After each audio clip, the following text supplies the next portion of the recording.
বর্ধমানে এই প্রথমবার সন্ধ্যা আরতি ঘাট তৈরি হয়েছে।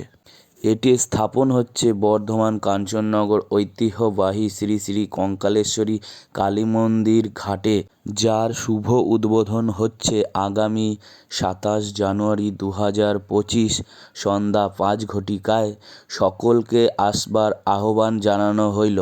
এমন আশ্চর্য চমক বর্ধমান কাঞ্চননগরে এই প্রথমবার হতে চলেছে। সকলে দলে দলে যোগ দিয়ে এই অনুষ্ঠানটিকে আনন্দময় করে তুলুন। পুকুরের ঘাটে যে সন্ধ্যা আরতি মন্দিরটি বানানো হয়েছে তার মধ্যে রয়েছে ৯ রকমের দেবী প্রতিমার মূর্তি। এই মন্দির ও পুকুরের চারপাশ অপরূপ সুন্দর লাইটিং দ্বারা সজ্জিত করা হয়েছে, যা সন্ধ্যার সময় এক অপরূপ দৃশ্য।